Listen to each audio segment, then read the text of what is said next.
Alright, today's video is going to show you how I transformed this inexpensive old bookcase into this beautiful cabinet nightstand. First, I want you to take a look at these items. Would you look at these and say, wow, they're beautiful, I'd love to buy those? Nope, probably not, but let's compare that to real estate. There are many buyers that walk into homes and say, I would love to buy it. It's almost perfect, but it's not quite right. That's where I come in. I can give you the tips and tricks to make it perfect for you. Just watch. I got these cabinet doors at a local store called Stardust Building Supply. It's basically like a thrift store where when people tear out things from their homes, they can donate it there for a tax credit, and you'll just never know what treasures you'll find. To complete this project, I used the following: wood filler, a Scotch-Brite pad, 220 grit sandpaper, a tack cloth, mineral spirits in an old rag, paint and primer in one in the colors of your choice, paint tape, a brush, a small roller and paint tray, tape measure, flat overlay cabinet hinges, cabinet knobs of your choice, and a drill complete with a bit and a Phillips head screwdriver. First, I started by filling the holes in these cabinet doors with Elmer's wood filler. Next, I used the Scotch-Brite pad to scuff up the surface of the bookshelf and the 220 grit sandpaper to scuff up the surface of the cabinet doors. This helps the paint stick.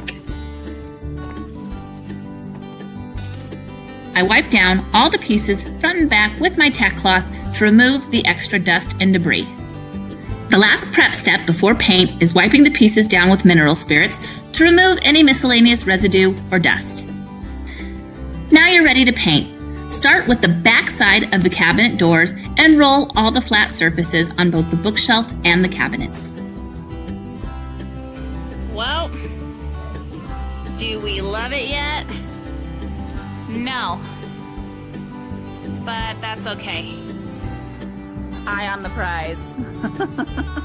A few more coats ought to do her. The next step is to cut in all the angles and creases with a paintbrush. Be careful during this step because this is where it's the easiest to pull the paint or get runs, and you don't want to do that. So take your time, do it slow, and pay attention. Repeat this for 1 to 2 more coats until you get the desired coverage. This is why I like the paint and primer in one, because it tends to cover better and it prevents you from having to buy an additional product. Once the backside is 100% dry, you can flip them over and start on the front of the cabinet doors. I like to start by cutting in with the brush first.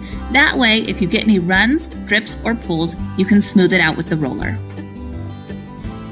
The next step in paint is to tackle the top. I start by taping it off with frog tape. You get the cleanest lines this way. Roll the flat parts and cut in with the brush. Again, do 1 to 2 to 3 coats until you get the desired coverage.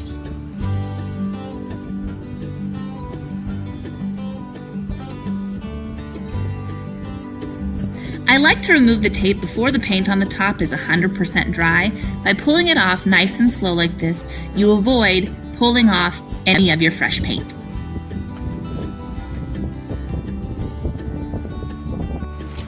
All right, the painting is done. Time to move it inside and put the finishing touches on. Now's the exciting part, to see the project all come together. The first step is turning your cabinet doors back over and screwing on the hinges.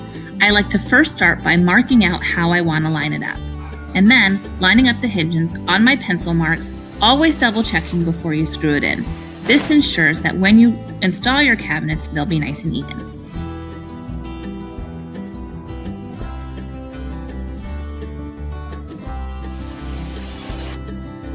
Next, I lay the bookshelf on its back and line up the cabinet doors. This takes me a while to get it right, but I always double check my measurements because there's nothing more annoying than crooked cabinet doors. So double check, check a third time, and then go ahead and screw it in. This is really going to complete the look, and we're almost done. Yay!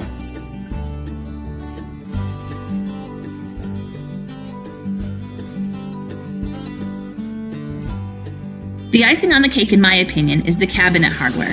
It's essentially like jewelry for your newly completed project, and it just really makes it look expensive and rich. I mark it out with a tape measure and pencil first, and then drill pilot holes slightly bigger than the screws that come with your cabinet hardware, and then just use the drill to tighten them on. Again, check your measurements, make sure they're even, and get it done right. This is really beautiful.